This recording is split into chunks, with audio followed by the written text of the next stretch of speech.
Good morning, Sam. Good morning. Good evening from India.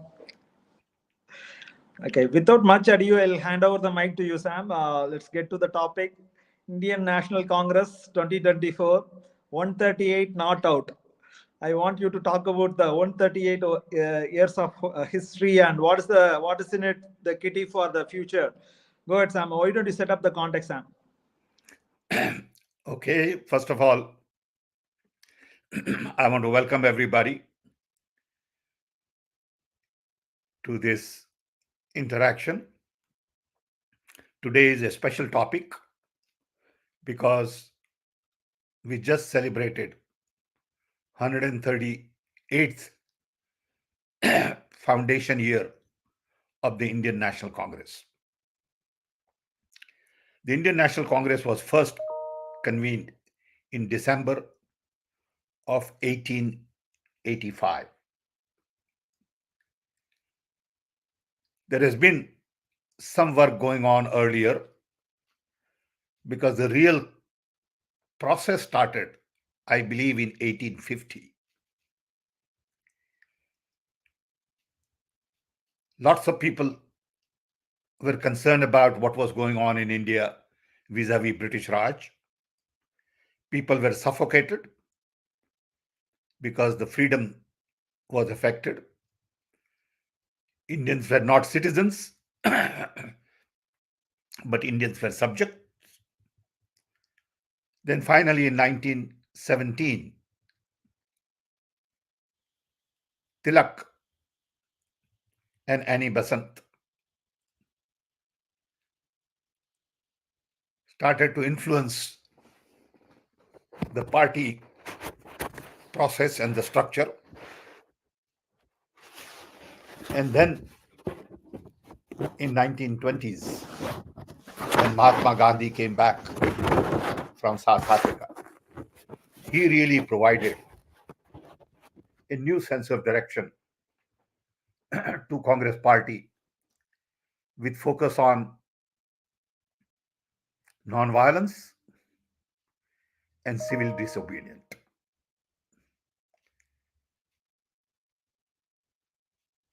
Congress party has been around for 138 years, and I can assure you it'll be around for another 138 at least. It had ups and downs like everything else, but the root of the Congress party lies in the kind of people who really gave it a shape, whether it is Lokmanya Tilak, Gandhiji, and hundreds of others who worked tirelessly to fight against British Raj, to really not only achieve freedom, but also to improve lives of the poor at the bottom of the economic pyramid. We must remember that in fight against British Raj, all Maharajas and the rich really aligned with Britishers because their interests were tied up with the people in power, because power and profits go together. Congress party interests were tied up in breaking the power, lifting the poor, and providing opportunities to all. When World War II began in 1939, British made India a part of it without really consulting Indians, and that really gave added moment or momentum to Congress efforts. In 1942, the year I was born, Congress party sponsored mass civil disobedience. and demanded British to quit India. So the Quit India movement was the year I was born. Finally, in 1947, India got independence. And in 1950, India got her own constitution. But the fight for freedom was very complex. No one knew that we will get freedom in 1947. So first major contribution of Congress Party is really to free India at the time when others were really aligned with British Raj. People, especially rich, wanted to continue their rent-seeking operations. But what was going on in India was also going to affect rest of the world. To me, a larger contribution of India is to really decolonize the entire world.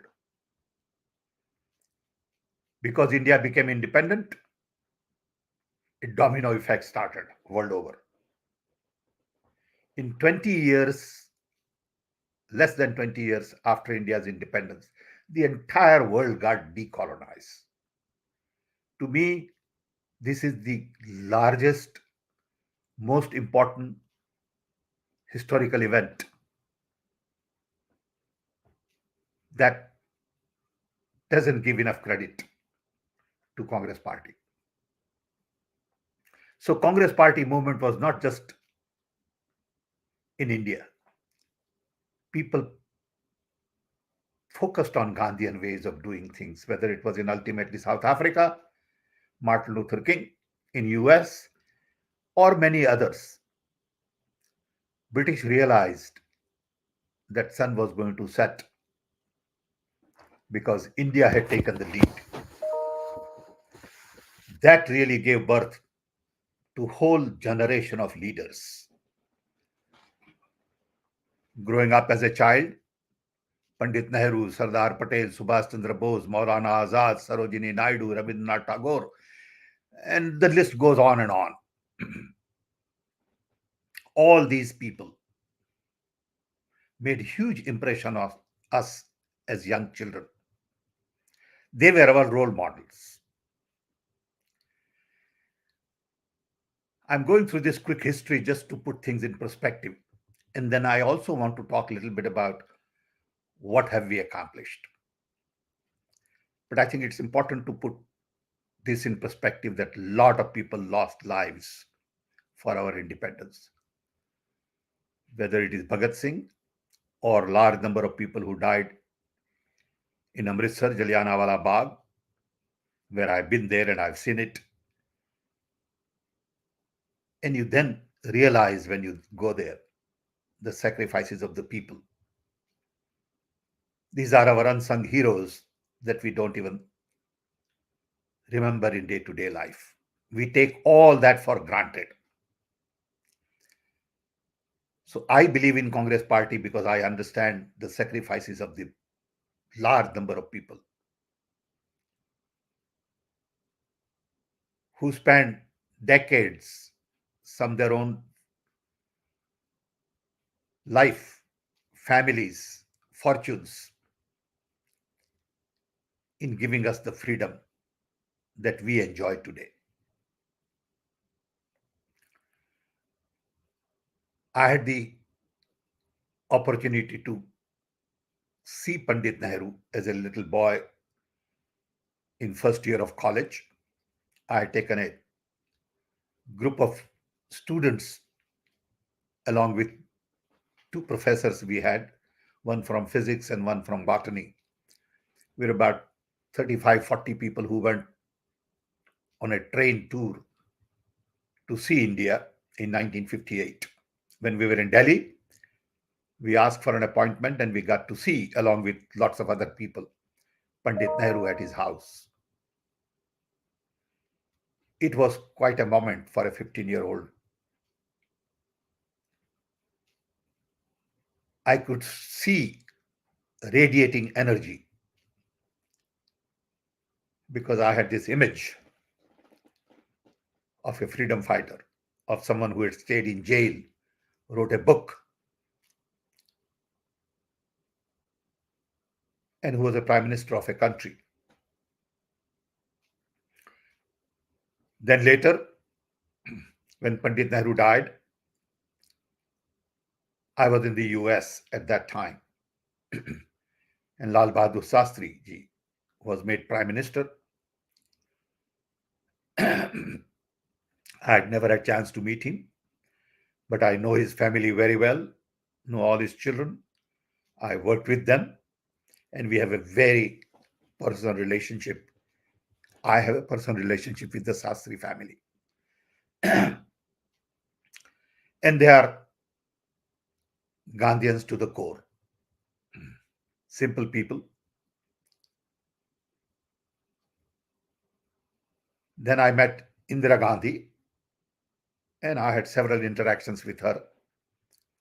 And finally, I got to work with Rajiv Gandhi, and we can talk about that at some other time. Unfortunately, Mrs. Indira Gandhi and Rajiv Gandhi were taken away from us untimely and through violence. After Rajiv Gandhi, Narasimha Rao was the prime minister, then Manmohan Singh. I had worked with Narasimha Rao personally. I was still advisor to the prime minister, and then with Dr. Manmohan Singh. So I have seen in my own way congressmen, Congress culture, Congress idea. And I must tell you, they were all simple people, contrary to what you hear. None of these people were corrupt, as media and some opposition leaders meaning opposition to Congress party, tend to articulate and project. Congress party has always focused on bottom of the pyramid, inequality, justice, diversity, truth, trust, love, peace. These are not just words for Congress party. And that's what attracted me. And when I worked with Rajiv Gandhi, I felt Congress party gave me a unique opportunity to make a major contribution. I always say that Rajiv Gandhi gave meaning to my life. Otherwise, I would have been just an ordinary engineer, making perhaps lots of money, living in lavish multiple homes. As opposed to that, I feel content. I feel fulfilled, happy that I got a chance, along with many others, to help connect India. So Congress party history is very rich. You can spend months and months studying about Congress party history. But bottom line is, it is a 138-year party. Many people have made contribution to this party.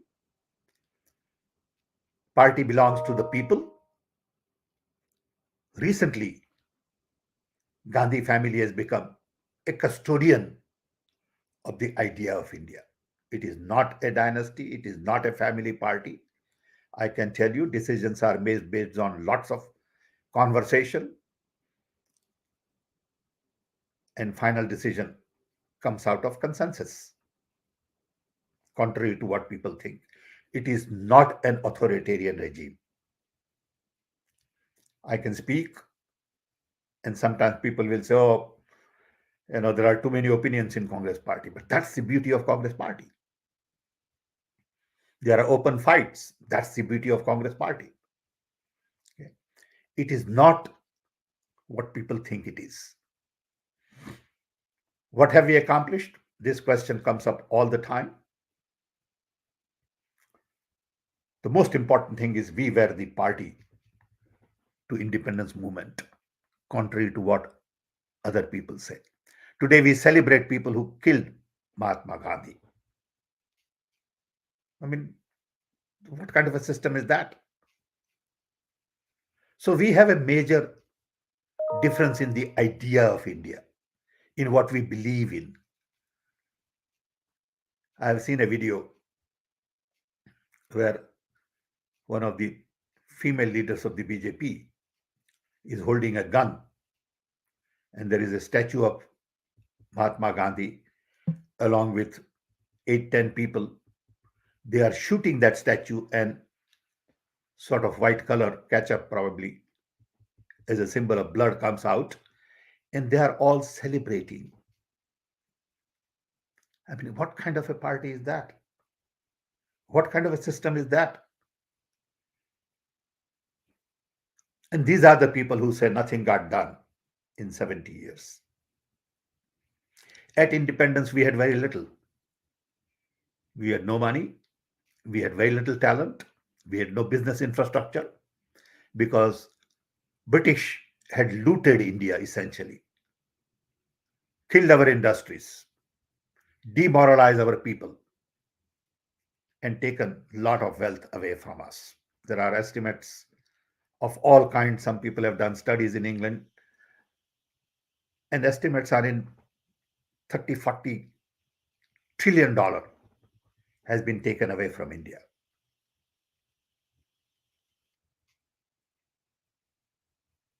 It is that India we inherited. So our founding fathers had to build talent. We needed engineers to build bridges, so we created IITs. We needed managers to run our banks and public sector, so we created IIMs. We needed our science to flourish, so we created CSIR laboratory, agricultural research, AIMS. We built universities, and we focused on education to build the talent we needed. We had no money in private sector, so we focused on public sector.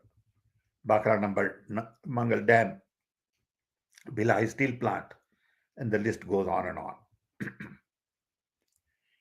It is easy to criticize today about the decisions we made in 40s and 50s and 60s.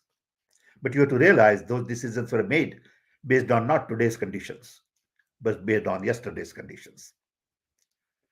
Those decisions may not make sense today. That doesn't mean those were wrong decisions. Believe me, I understand that, because the decisions we made in 80s, in 2024, 23, perhaps may not make sense. But I know it made so much sense then. So when I see all these arguments on TV, these people have no idea what they're talking about. They are naive. They've never done anything in their own life. They are armchair critics. Congress party people have done something. Not that everything we did was right. We made our mistakes, because when you do things, you make mistakes. I wish we had spent more time on education, more resources on literacy, more resources on health. But then you had to build a dam because you had to grow food. You needed water for our farmers. So those decisions are very complicated. You needed steel to build your houses and bridges and all. So you have to put money in steel plant and not in literacy. Female literacy would have been the best thing to do, because ultimately female literacy and infant mortality are critical to managing population. At independence, we had about 300 million people. Today we have 5 times, almost 1.5 billion people. So all the gains we have made don't show up because of population growth. So our founding fathers built higher education, science and technology, had to change laws like in Rajiv Gandhi's time. I remember laws were modified for 18-year-old to vote. Panchayat Raj was created, emphasis on IT and computers. People used to laugh at us, saying these people are crazy that they are talking about computers in India. They should be talking about food. So the amount of resistance we had from the same people, including people like Bajpayee, people like Advani, they were saying, what are these people doing? They used to criticize me for saying that some fellow from America comes who has no idea of India and trying to change India. So, but that was part of the process we all had to go through. In Manmohan Singh's time and Narasimha Rao's time, we liberalized our economy. We introduced RTI. We created Knowledge Commission. We set up Innovation Council. In Rajiv's time, we set up NIC for e-governance. I mean, this was 40 years ago. And what you see today is a result of all the seeds we planted. Things don't happen overnight. The fact today we have chairman of IBM, chairman of Microsoft, and chairman of Google as Indian is because seeds were planted for IITs and IIMs and others 40 years ago. They could study, they could experience, and then they got here. So it is not what happened in the last 10 years, it's what happened in the last 70 years. I'm proud of our accomplishment, but I also know that we could have done a lot better. But you learn from mistakes, you learn from doing it. So the Indian Congress history is very rich. Tapestries were studying in many different ways. And I'm happy to be a part of it, a very small part of it. And I want all our young colleagues to understand the history of Congress Party, the idea of Congress, and the commitment to people at the bottom of the economic pyramid. We haven't done a great job of inequality. We haven't done a great job of population management. We haven't done a great job of probably many other things, but we have also done a great job of lots and lots of things. Whether it is atomic energy, space research, milk production, vaccine productions, food security, these are bigger issues that we handled. In the process, some micro issues didn't get the attention it deserves. But macro issues were handled so that India today can feed 1.5 billion people. India today has connected 1.5 billion people. India today has talent pool that brings $200 billion a year in software earnings. India today has Indian talent all over the world in important jobs and positions. And they send hundreds of billions of dollars back home every year. India has foreign exchange surplus of 600 billion. Indian economy is booming because of India being a young country. And Indian economy will become $5 trillion economy, and it doesn't require Narendra Modi or anybody else. It will happen on its own because it has the momentum built for many, many years. So I want young people to recognize that when you talk of Congress Party, you talk of Indian history as well. You talk of world history. So when we go out to talk to people and some people criticize us, we know that we were the important element in decolonizing the world. We have moral responsibility to talk about these issues on a global scale related to democracy, freedom, human rights, justice, inequality, inclusion, diversity. These are very fundamental issues. I hope we get to talk a little more about these issues today. I'm sorry, instead of 10 minutes, I got carried away and talked for almost 25 minutes. But I get excited about Congress Party. Even in my own family, people tell me, why are you so involved sitting here and why do you work 24 hours a day on these issues in India? Because I believe India has given me everything that I am today. America has added to my knowledge, my skills, and I'm thankful to America as well because my roots were in India. And I'm citizen of both countries in a sense. I may not have American passport anymore. I used to have one. I gave up in 1987. So I have an Indian passport. But I feel this is my country as well. I don't need a passport for me to feel like US belongs to me and India belongs to me and the world belongs to me. With this, I want to open up for a broader conversation. I want to thank you all for being a party to this journey. And I must tell you that the last conversation we had on EVM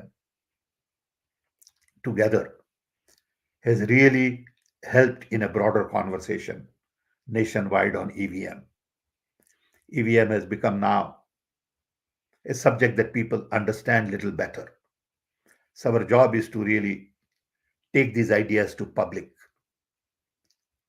And today, the key idea is that Congress Party has a very rich history and heritage.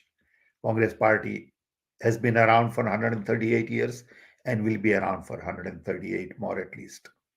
It had ups and downs and it's not going anywhere, but it will go up now.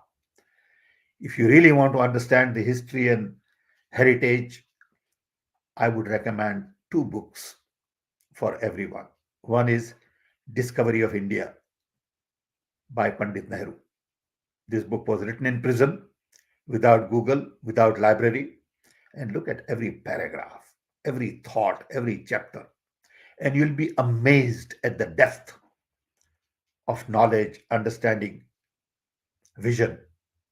And the second, one of my favorite books, is Gandhiji's biography, autobiography rather. What a man. He's my hero. What a clarity, commitment, simplicity.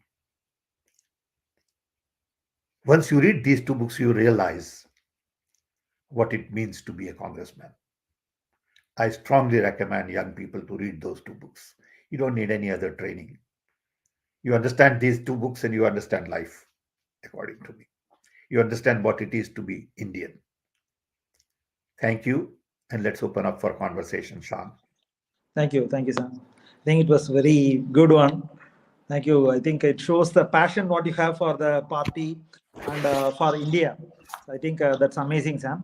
So I think I'll just read out Dominic Dixon's commentary. The Please. Congress Party played a significant role in rebuilding India after the British invasion and destruction. Remarkable individuals like Dr. Pitroda, a jewel of the Congress, pioneered the development of India's telecom industry. Today, we enjoy the benefit of the world's cheapest internet tariffs. As we approach 2025, it's essential to highlight the achievements of the Congress, which may have been overlooked by many. So I think it's a very valuable insight. You have any thoughts, Thank Sam? you. Thank you for a very generous comment. Sounds yes. Good. Do we have more people today, Sean, or we have? No, we have 106 people joining from multiple forums, Sam. Good. So I have a bunch of questions. I think.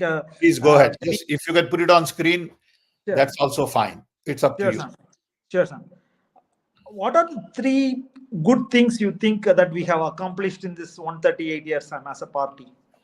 For the country, for the world, for maybe whatever humanity? Please go ahead. The most important thing we have accomplished is we have remained democracy.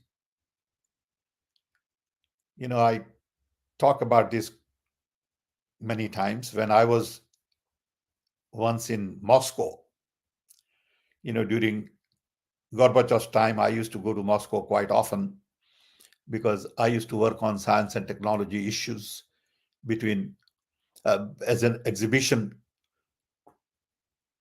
to be shown in Moscow, Tashkent, and then Leningrad, St. Petersburg. So I used to go there every 3 months. In one of our meetings, a senior minister at dinner told me, he said, Mr. Pitroda, we are so very impressed with India and we are in awe of your nation. And he said, do you know why? He said, because you hold this country with multiple languages, multiple race, religion, caste, color, customs. You can hold this country together without guns. I didn't get it at that point in time as to what he was saying. He said, when we turn our guns around, our country will fall apart. And that's what happened in 1991. He says, what a nation you have built, that you don't need guns in every state to hold people together. I think that is the biggest accomplishment of India. And when that democratic framework is attacked by authoritarian mindset, I worry a great deal. Second important accomplishment is we have been able to build human capacity, human talent, not just for India, but for the world. India is a place which provides talent to the world today. Look at number of doctors in America of Indian origin. If Indian doctors walked away from American health system, it will collapse immediately. So that's second thing I'm proud of. And the third thing I'm very proud of, and that I would consider accomplishment, is that India can feed 1.5 billion people today on our own. There was time when people thought India is a basket case. India will not be able to feed herself. Look at where we are today. So those are the three main issues from my perspective. First, thriving democracy. And most of the other countries that got independence are still struggling. Many have military regimes. Many have unfunctioning democracies. So first is functioning democracy. Second is building human capacity. No one has been able to build the kind of human capacity that we have built in every field: education, health, science, technology, engineering, business, you name it. And many countries use Indian talent in a very big way. It is not just about software. Like I said, it's about medicine. It's about construction workers in Middle East. It's about business tycoons. So these are huge three things. Don't underestimate. How do you build these three things? Now we take it for granted. But go do it. You'll find out what it takes to do it. Yeah. Thank you. Thank you, sir. What are the top two things which is on the current immediate scheme of things, which is keeping you awake with respect to the party or even the Indian democracy per se? What keeps me awake is really relates to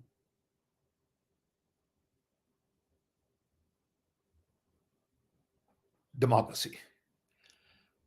Last night I was reading the final copy, edited version of my book that is coming out by Penguin, to be published by Penguin. And I have to sometimes read 3-4 times to make sure that there are no small errors and all that. And I'm not very good at that. The book's title is The Idea of Democracy. To me, democracy is very important because I have taken it for granted. Living in America, coming from India, going back and forth, do whatever you want to do, say whatever you want to say. I was one of those young guys who resisted Vietnam War in America. And I used to have hair this long. And this is leftover of that Vietnam War. And I enjoyed, my resistance to Vietnam War and my openness. And that's the beauty of democracy. And when I see that democracy being attacked for my grandchildren in America as well as in India, it bothers me. I don't want to see a world where you can't say what you want to say, that you are punished for criticizing somebody. It's okay to criticize. You can criticize me. It's perfectly normal for you to say, I don't agree. Last night, I got an email from some girl who was at CDOT, and she said, I did not appreciate your views on whatever I had said on TV. So I wrote to her, thank you. It's perfectly normal. You don't have to agree with me on everything. Why should you? It'll be boring. So democracy is one which bothers me a great deal. Second thing that bothers me a great deal globally is inequality.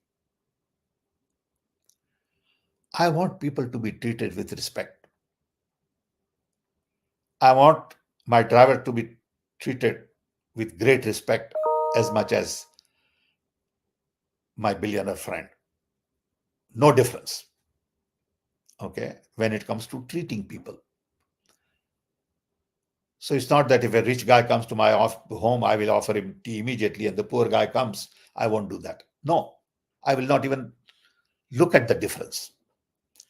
And it's not just for the poor and rich, it is also for person with different religion, different race, different background. I have lots of African American friends, and I find very few Indians have African American friends. And I feel at home with them. Okay, I have no issues. I have a large number of friends in Mexico. One nice thing in my journey is that wherever I go, I can ask one person to organize a dinner in that town, and 50 top people of that town will come to dinner. If I go to Brazil, Argentina, Moscow,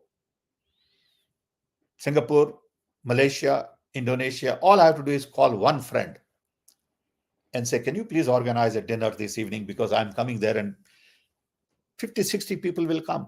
And they are all my friends. Okay. But it takes time to nurture that kind of relationship.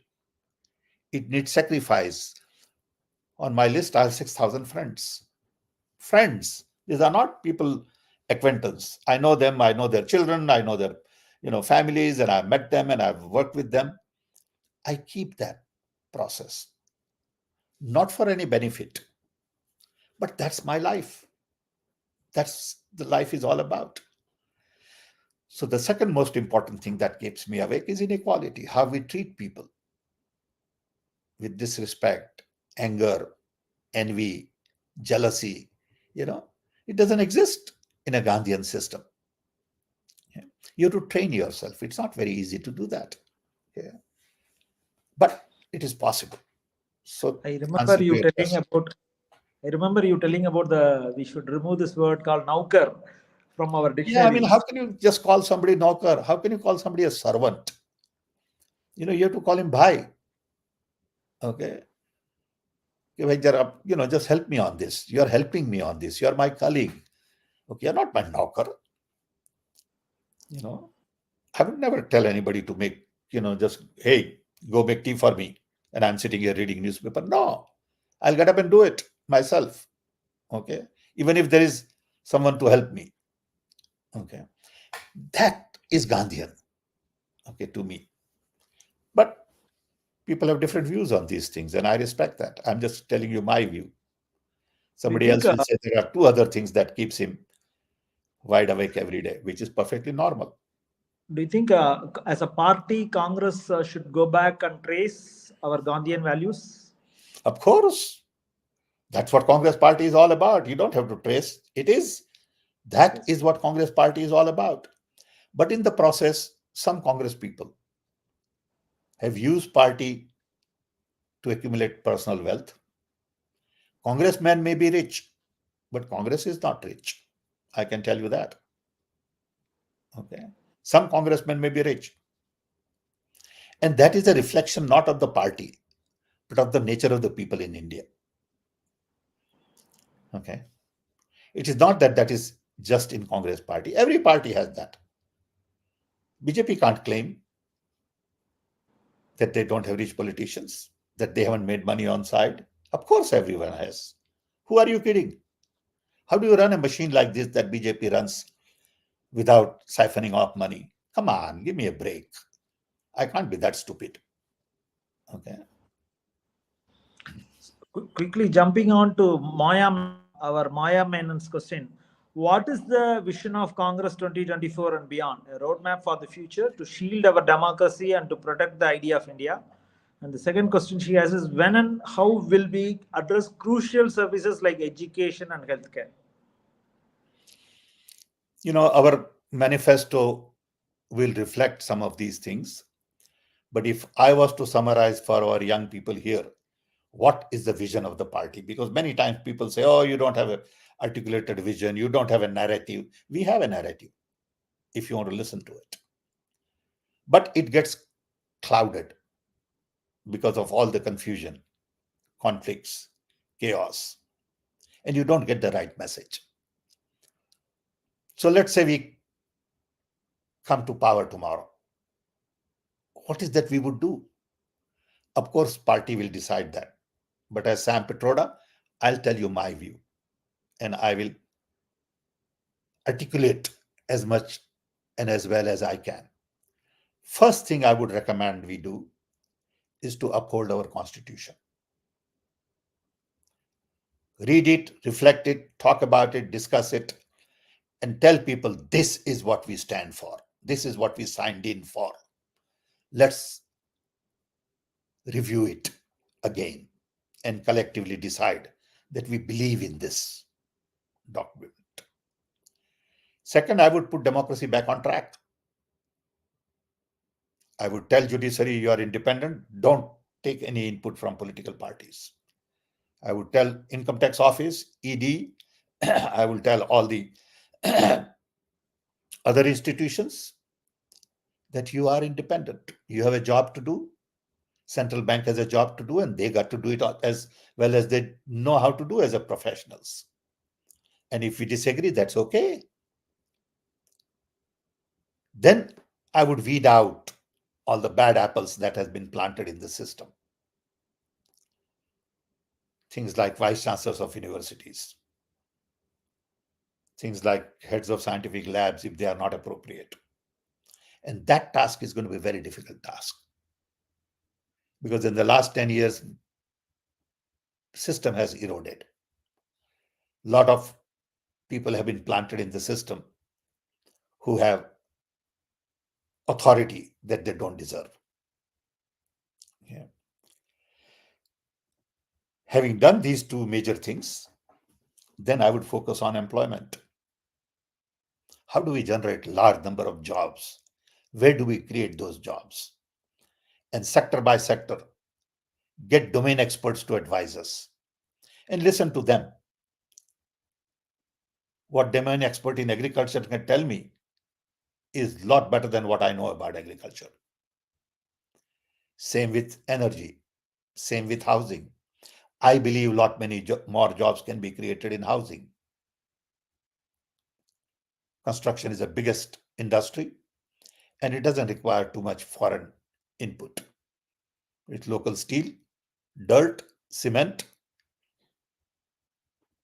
and labor. And we need millions and millions of new homes in India. Infrastructure, energy, education, health, environment, and get domain experts in each of these areas and let them tell us what needs to be done. Environmental expert who has spent 30, 40 years in environment knows a lot more about environment than I do or any minister does. We are not really listening to domain experts that well.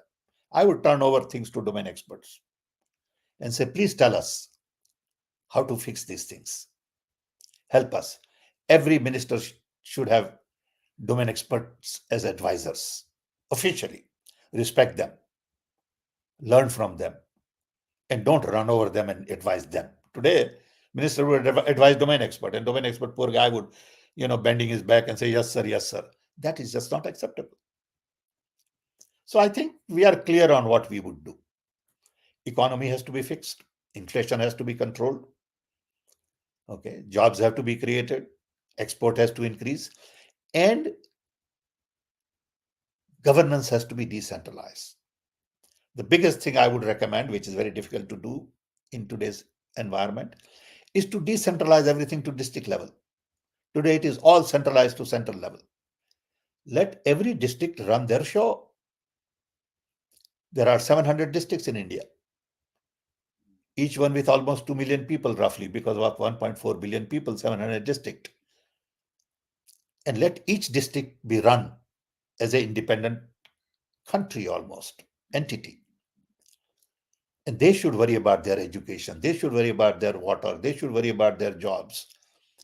And then districts would go to states saying, this is where we need common help. States will go to the federal government saying, these are the issues of defense that you need to deal with. Today it is top down.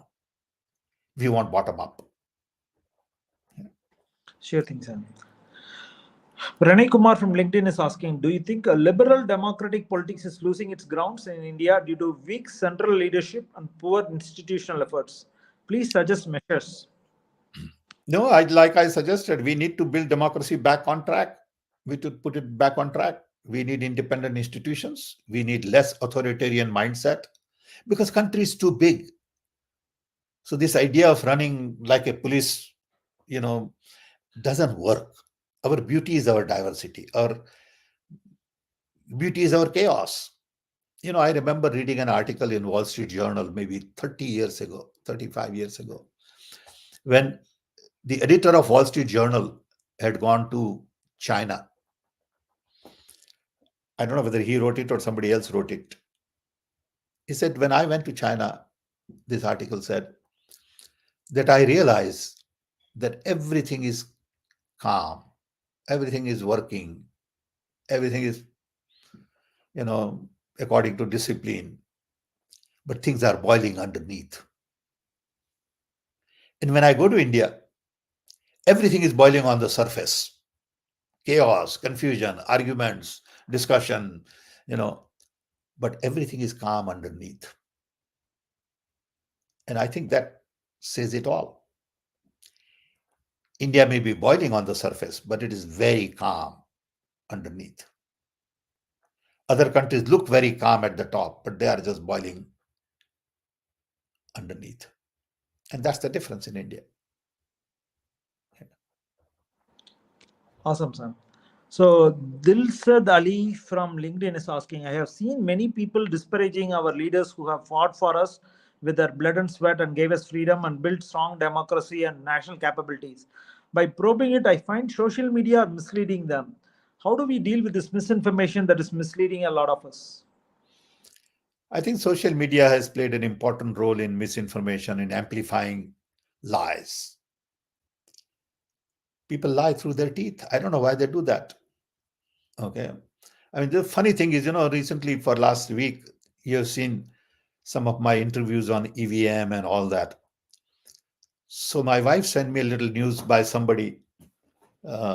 I never read anything written on me. That's my style, because I don't care. Don't change my opinion. Don't tell me, this or that, because it might change my mind. So my wife said, have you seen this? I said, what is it? She said, somebody has on social media that Sam Pitroda diverted lots of money in Rajiv Gandhi's time to a private company. It's ridiculous. A total lie. I have nothing to do with anything.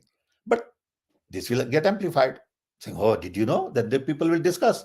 Did you know that Sam Pitroda took money? I took 1 rupee salary for all the time of my work in India. I never took any salary. I never took any benefit. You get TADA when you travel for government. I never did that. But people do these kinds of nasty things. It's okay. It'll go away. Truth will prevail. Satyamave Jayate. But it's painful at times. Okay. It's not easy, Sam. Yep. Vairam from Twitter is asking, will you visit India before 2024 elections? Congress need a lot of money to fight elections. Well, I'm sure I will. I'm sure I will. But let me tell you, I find that I can get more done from Chicago than being in India. For last week, I have been on interviews and TV channels, sometimes from 6:30 in the morning to about 2 o'clock in the afternoon. And then I get exhausted.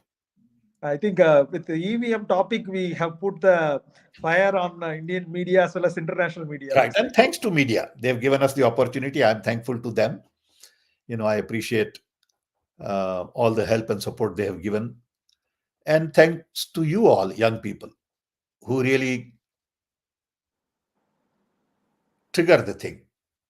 Okay. I think your call for point is- boycotting election was a very bold one, Sam. I think which I nobody. believe that. But the point I'm making is that,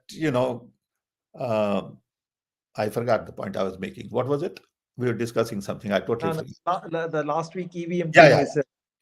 Yeah. So I get more done from here. When I go to India, I get trapped in social activities. Go to somebody's house for dinner, have useless conversation. Everybody bitches and complains, and you drive and you are in traffic for an hour, and you don't really get to do kind of things I can do from here. I think video conferencing has been a great, great help to me. I remember working on video conferencing in 1966. Would you believe that? In 1966, I had an assignment to design video conference at GTE. And then the question was mainly bandwidth compression. And there were some very interesting people at Bell Labs who had worked on bandwidth compression. One name I remember was an Indian professor or scientist, Dr. Jayant. I don't know whether he's alive or not anymore. This was, many, many years ago, 50 years ago, almost. And now it took 50 years to make it a reality almost. Now it is free all the time, anywhere. Okay. But it has been a 50-year journey, believe me. People thought about video conference in the 60s. There was no infrastructure. There was no technology. There were no displays. There was no transmission. There was no speed. So, but that's what it takes. And somebody designing something today might say, oh, I did the video conferencing. No, many people worked on it. Nothing gets done by one or two individuals. There was a program by IBM once on research, and they invited me to speak. And I said, all research today is multidisciplinary. In my generation, as an individual, I could design something on my own. Now you cannot. You need psychologist, design expert. You need economist, business development fellow. All research today is not only multidisciplinary, but also happening faster than ever before. And it requires a lot of collaboration, cooperation, co-creation. The nature of innovation has changed completely. Yeah. So things keep changing. Yeah. Thank you, Sam.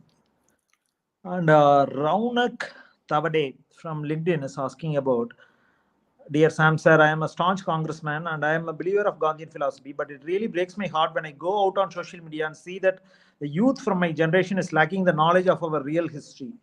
Whereas there is more hate that is imbibed by the BJP in their minds. I feel, sir, we need to work hard again to bring in this ideology amongst the young generation. We need the harmony and the brotherhood in the country again to flourish in our sectors. Please guide. Agree with you 100%. We need more people like you to do it. It is unfortunate that young people get misguided. They celebrate dictatorial leaders, authoritarian leaders, when they enjoy freedom. They don't realize that what they enjoy is at stake. It'll hit them some point in time. if you want to build future based on democracy, you got to protect democracy. It's a work in process, and it is everybody's responsibility. So I tell young people that you need to really build good self. Nobody teaches you how to build good self. Good self is very complicated stuff.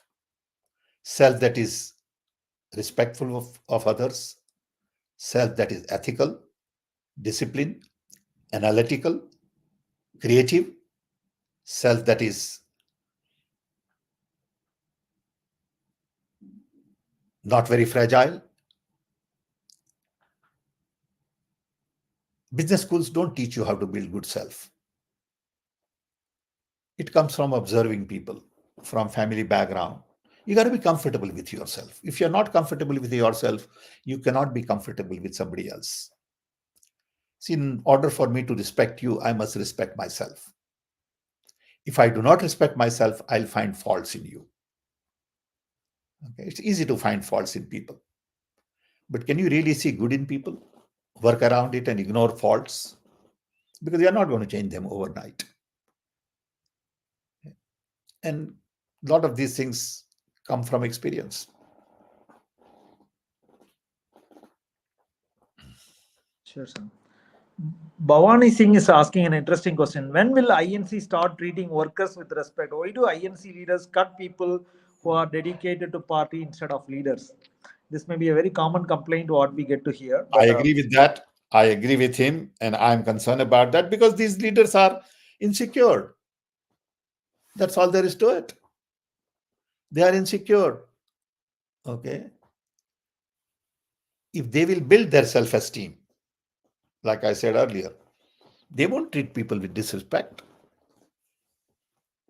I have a different approach. When I go to meetings and all, I focus on the weakest, youngest. I give them more importance. I do exactly opposite to what people would expect. Senior people, I sort of ignore them. Not by design, but out of respect. Saying, you have an idea, but let's hear younger people out. Yeah. So sometimes you have to make extra effort. Himanshu Maratkar from Facebook is asking, why doesn't Congress re-strategize their whole theory to ensure a new phase of leadership except for the Gandhis? I think this is also one of the very maybe common question. So how we can reinvent the party? Let me tell you, people don't understand some of these basic issues. For example, when I go to speak somewhere, my name would attract, let's say, 200 people. And if Rahul Gandhi goes to speak, it will attract 200,000 people. What do I do? Okay. It is not you create another young leader, and if he goes to speak, 20 people will come to see him. Okay. Numbers speak loud and clear. It's a brand. It's not dynasty.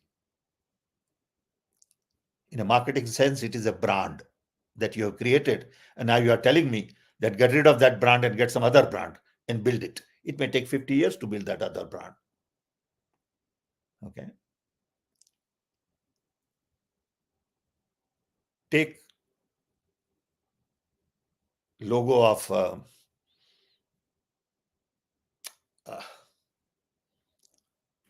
Apple? Any company, this Cross Health. Take any logo. Okay. Apple logo is a good example. It took so many years to build Apple logo. Now some guy comes and says, build a new logo. It's just in the same category, my friend. It's not that simple. Okay. Gandhi family is seen as the custodian of the idea of India. Everybody knows. Okay. When we go abroad with Rahul, just the Gandhi family name, the head of the state will say, okay, would like to spend an hour. If there are some other young leader, Joe Blow, they wouldn't even give him 5 minutes. Okay. And it is not that Rahul Gandhi is not capable. Rahul Gandhi is a symbol. With him, there is whole party, whole people, infrastructure. It is not individual that is important. Okay. And also the party is also very kind of very symbolic about the sacrifices the Gandhi families have made, right? I think nobody. But it's all connected. That's why Gandhi family is respected. Yeah. Okay. Sure. Why do people come to listen to him in masses? Okay, just ask them, saying, here is a new leader. Will you come to listen to him, or will you come to listen to this guy? Okay, the new leader may have better things to say, perhaps. That's okay. But nobody's there to listen. Okay. See, performance parameters are different. It is not about how well you can speak. It is about leadership is all about how many people follow you. That's what leadership is about. Also the volition of the family And or the party of the country. As a leader, you got to look back and see who is following me. If there's nobody following you, you are not a leader. Okay. So, okay. Bharati is asking caste politics by Congress, question mark. I think it is not a question of caste politics, but it is a question of lifting people from inequality. I'm a son of a carpenter. I'm OBC.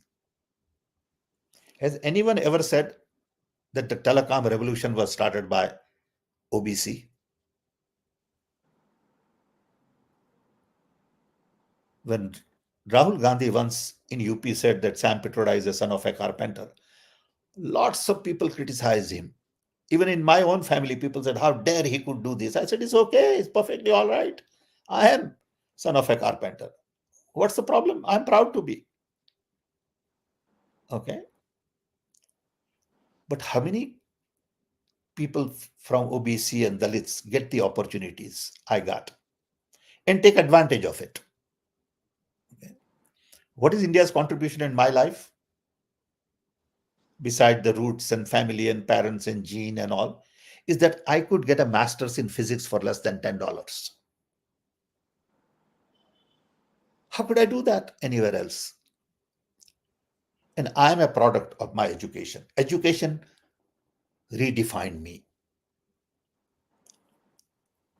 Education is a very powerful instrument if you know how to use it. Okay. It wipes your past out. It creates new future for you. Okay. So it is not caste politics. It is more about how do we, and we haven't done a good job in the past. Remember that. If we had done a good job in the past, we wouldn't be here talking about this. So we need to fix it. Maybe in the past, we didn't have the tools and the resources to address it.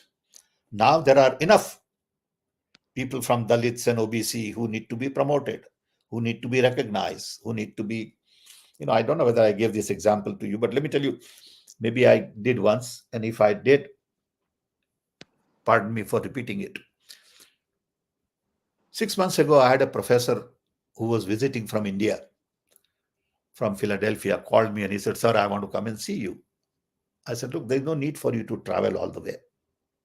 Why don't we do a Zoom call? He said, no, I must come and see you personally. So I finally agreed, said, okay, come. So he came. He was Banjara, sort of a, from Andhra. And we talked, and he was very good. He did his PhD, and he was here as a visiting professor for a while, and excellent human being, warm, simple. And then I asked him, I said, what's your name? He said, my name is Bhangya Bhukhya. So I said, that's very strange. He said, why? He said, do you know the meaning of your name? He said, no. I said, Bhangya means broken. Bhukhya means hungry. So your name is Broken Hungry. How did it come about? Because you guys went from Gujarat to South India hundreds of years ago. You were nomad. Banjaras are just moving people without any fixed location. Okay. I said, if you are given a name like that, it affects your mindset. Fortunately, you don't know what it means. So you lucked out. Okay. But this has been going on in India for too long. Look at all the Dalits, look at all the people, scavengers, how we treat them, and how they're given their jobs. With all the technology we haven't designed equipment for scavengers. Okay. With all the great expertise we haven't designed street cleaning equipment to meet Indian needs. We have Jhadu, and the next thing is $100,000 truck from US to clean roads. There is nothing in between. Make in India, Startup India, right. so Or bicycle or rickshaw to clean streets. Yep. Okay, we don't do that. Okay, because as I always said, best brains in the world are busy solving problems of the rich, who really don't have problems to solve. And as a result, problems of the poor don't get the right talent. So it is time for us to talk about caste. It is time for us to bring them in the mainstream. I think it's good timing. Thank you, Sam. I think how are we doing on time, Sam? It's like we can do another maybe 5-7 minutes and close maybe sure. at in another 8 minutes. Sure, Sam. Khalid from Facebook is asking, what effort is being made to develop a young leader training for the party, in the party? There are lots of young leaders. There are lots of training programs. There is a gentleman, Sachin Rao, who runs a training program for the party. It's a pretty elaborate training program.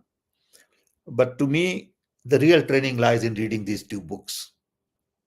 If you read Discovery of India and Gandhiji's autobiography, you are trained, according to me. Okay. What else you can learn? It is not about productivity, efficiency, cost reduction. It's not MBA training. It's a training of your soul. It's a training of your mind. Okay. Either you do it or you don't do it. But a lot of young people I find want instant gratification. They come in and say, what is my title? What do I get? When do I become next boss? How do I step over somebody? Ultimately, it boils down to character. Are you really ready to sacrifice? Are you in the party to get something or to give something? Very big difference. Most of the people want to get something and not give something.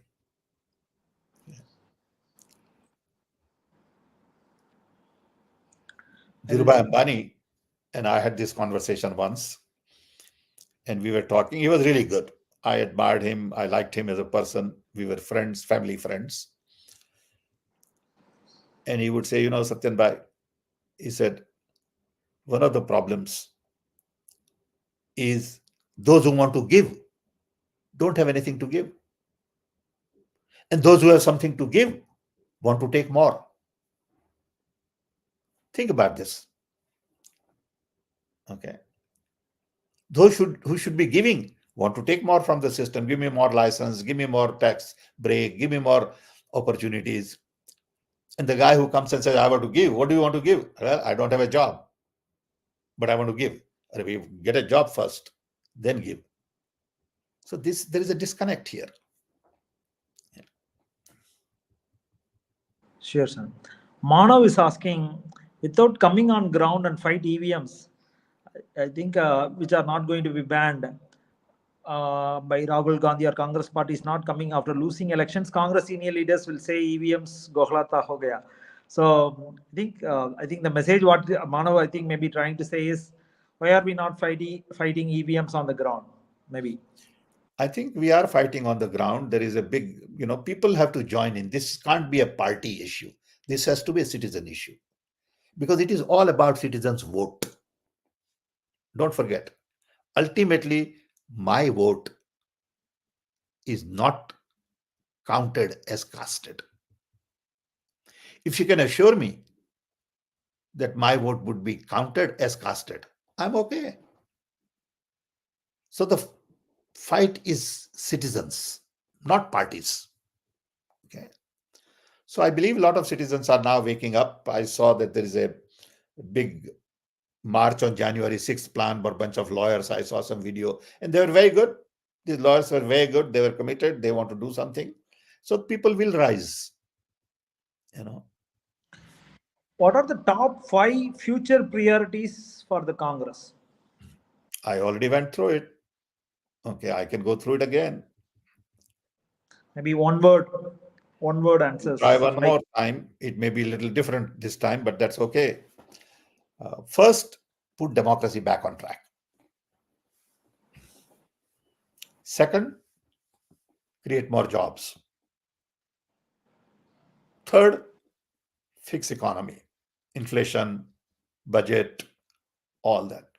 Fourth, decentralize implementation at district level. And 5, focus on basic needs: education, health, environment, infrastructure, energy. Not rocket science. Awesome, Sam. So how do you think that we will come out of this past 9 years of maybe brutal, undemocratized version of India? How Congress it is for the people of India to decide. People of India will have to decide that 40% votes go to BJP, 60% votes get divided in multiple parties. If these parties as part of the alliance come together, you cannot defeat them. If they don't come together, 40% will decide the destiny of the remaining 60%. Because the democracy is such that winner takes it all.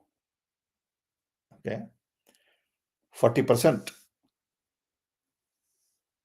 will say it is our prime minister and he can do anything for you. He can put you in jail, he can do this, he can do that, he can change because we are in power. So that's a problem with democracy. Winner takes it all. And what is that one message you have for Mallikarjun Kharge, who's our president? You want to kind of pass as a president of Congress Party, what he has to do for the future of the country? I have no message for the president of Congress Party. He's qualified, he's capable. I like him. He's very humble, he's very simple. He's doing his job as best as he knows how to do. He works very hard. All I can say is we are here to support you. We are here to help you. Okay. You have a tough task and you don't need my advice. Yeah. How about Rahul? But you need to be assured that we are here. Same with Rahul Gandhi. Okay. I have no advice. I have no advice for my own children. How can I give advice to somebody else? Okay. Nobody wants to listen. They have their own view. That's okay. That's perfect. All right. But I want them to know that I'm here for them. And can I call you back? I'm on line, video conference. Thank you. I can understand Kharge, but why do you think you don't have advice for Rahul? You think he is on a good charter? No, we talk. We talk. We have conversation. It's not advice. I don't advise my wife also. I don't advise my children, like I said. But we talk. You pick up whatever you want to pick up. You share opinions. But I would not say that, Sean, my advice is you change your shirt. No, I don't do that. Okay. That's not my job for anybody. Anything for the youth of India, Sam, as a kind of a very important functionary of a 138 years old party? I would say build a good self. build a self that is respectful, disciplined, ethical, analytical, like I said, self that is uh, collaborative, okay, and self that is comfortable. Okay. And there is so much to read and so much to learn and so much to observe and so much to soak in. Keep growing, keep learning. I learn everything every day. And there is something always which I don't know. Okay. Thank you, Okay. Sam. I think there Thank are you, questions everybody. stuff, I think, which we have been discussing. But in case if you want to add anything for Maya Menon, why can't the India bloc unanimously demand the election 2024 to be done such that the ballots are back, no ballot, no votes? Well, this is your advice to them, and I hope they take it seriously. Awesome. Thank you, Sam. Thanks for the time. Thank you, everybody. Looking Thank forward you very much. Really appreciate the opportunity, and I enjoy these conversations. Thank you. I hope you enjoy it. Yep. Okay. And this is how we build relationships. Okay. Thank you, sir. Thank you. Thanks, Ron, and others for organizing. Bye, What sir. happened to all our other colleagues? Today, I think India with Congress, I think they are busy, but I think we have got a good audience this week on our own. I think your tribe is growing, Sam. Sense Thank with you. Sam. Thank you. Yes, Well, sir. thank you, because you guys have done it. You and Rakesh and others. Thank you. Thank you, sir. Bye. Bye.